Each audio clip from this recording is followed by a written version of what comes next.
Je vous le disais dans les titres, Lomé, la capitale togolaise, a abrité récemment le 16e sommet des chefs d'État et de gouvernement de l'UEMOA, l'Union économique et monétaire ouest-africaine.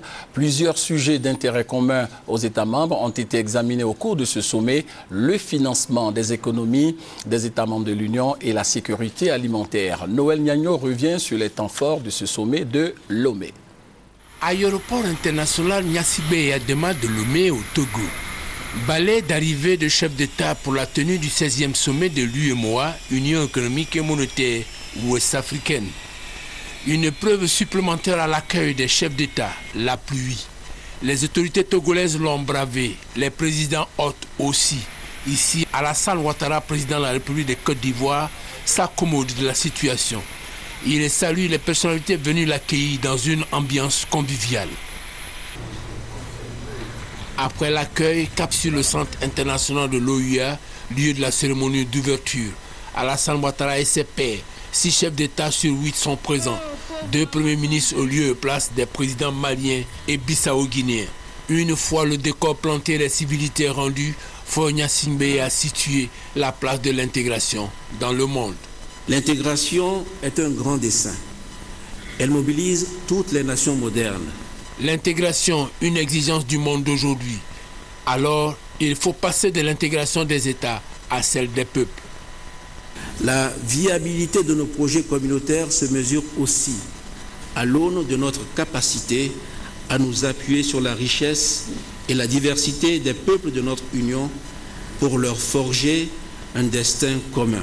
Si cette étape est franchie, des obstacles sont à surmonter, ceux du suivi et évaluation des décisions prises.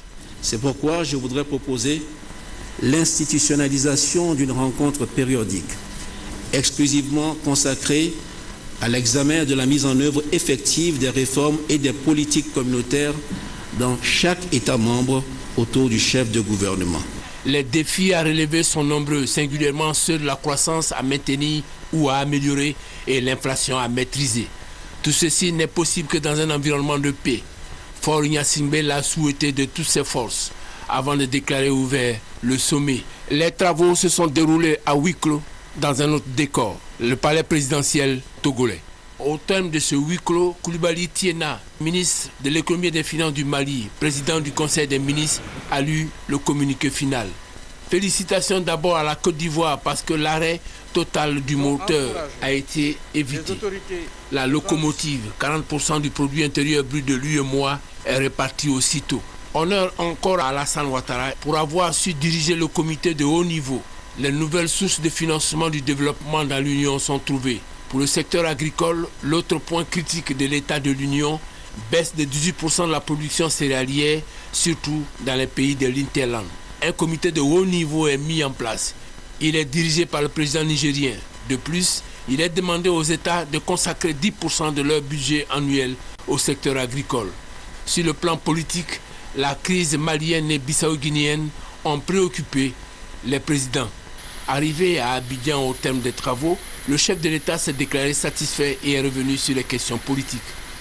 Sur le Mali, nous avons décidé de demander au Conseil de sécurité d'intervenir avec nous sous chapitre 7, c'est-à-dire le recours à la force au Mali pour rétablir l'intégrité territoriale du Mali.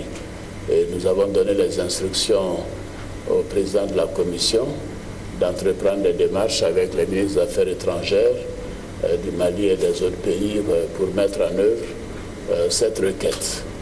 En ce qui concerne la Guinée-Bissau, les choses se déroulent à peu près normalement.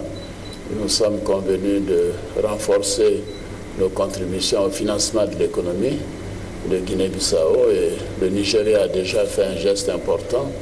L'UEMOA et les pays de l'UEMOA vont également contribuer à éponger les arriérés de salaire et à mettre en place un financement pour permettre à ce pays de fonctionner à peu près normalement.